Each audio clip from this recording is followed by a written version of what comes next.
नमस्कार किसान भाइयों। आज की इस वीडियो में आप लोगों को हम बहुत अच्छी जानकारी देने वाले हैं। आपकी गेहूं की फसल लगभग 70 दिन की हो चुकी है, मतलब गोभ अवस्था में आ चुकी है।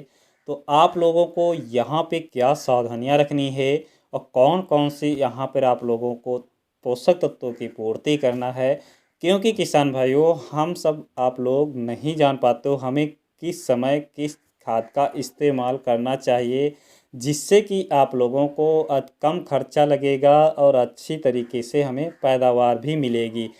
किसान भाई यहाँ पे क्या करते हैं, उनको जानकारी नहीं मिल पाती है कि कौन सी खाद किस समय डालना है, तो कई खादें एक में मिलाकर इस्तेमाल करते रहते हैं, जिससे कि उनका फ़ायदा तो मिलता है, लेकिन जो हमारी गेहूं की फसल को खाद की ज़रूरत होती उसी को वो इस्तेमाल करता है, लेकिन बाकी सब मेरी बेकार चली जाती है। तो उसमें जो हमारा पैसा लगता है वो, तो आप लोगों को कौन सी खाद इस समय डालनी है।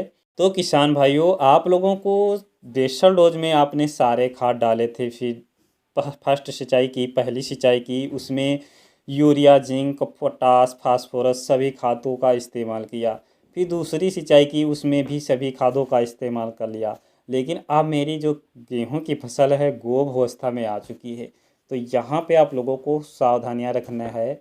यहाँ पे आप लोगों को नाइट्रोजन की मात्रा बिल्कुल नहीं डालनी है, क्योंकि यहाँ पे अगर आप लोग नाइट्रोजन की मात्रा डाल दोगे तो आपका जो पौधा है वो बढ़ावर करेगा, जो बढ़ेगा, ज़्यादा लंबी हो जाएंगी। इस समय जो देख रहे हैं आप मौसम में, तो बहुत तेज़ी से हवाएं भी चल रही हैं। शाम टाइम बंद हो जाती, सुबह फिर चल जाती हैं, दोपहर में तेज़ से चलने लगती हैं, जिससे कि हमारी फसल गिर जाएगी।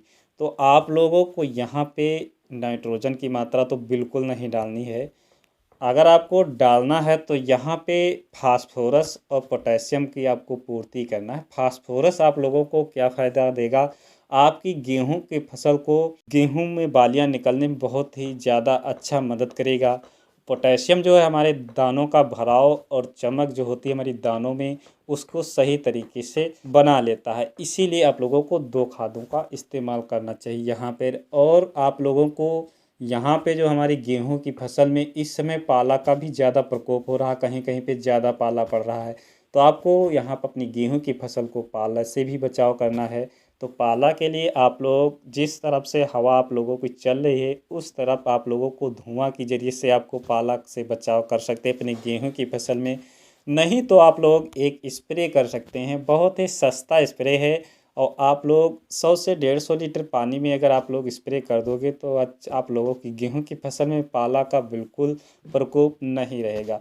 तो आप लोगों को वहाँ पर लेना है गंधक। गंधक की मात्रा आपको 1 किलो ले लेनी है और बहुत ही सही तरीके से आपको स्प्रे कर देना है। किसान भाइयों बहुत ही अच्छी आपकी गेहूं की फसल में पाला से जो है बचाव होगा, और हमारा जो गेहूं के गोभ में जो हमारे पल रही बालियाँ वो सही तरीके से निकलेंगी, लंबी निकलेंगी और मोटी निकलेंगी और मजबूत तना के साथ निकलेंगी, जिससे कि आपकी फसल गिरेगी नहीं। तो आप लोगों का अच्छी तरीके से दानों का भराव भी होगा और आप लोगों का दाना जो होगा वज़नदार होगा, चमकदार होगा, जिससे कि आपकी पैदावार बढ़ जाएगी। तो किसान भाइयों अगर हमारी जानकारी आप लोगों को पसंद आई हो तो चैनल को लाइक और सब्सक्राइब ज़रूर कर लें। मिलेंगे अगली वीडियो में, तब तक के लिए धन्यवाद।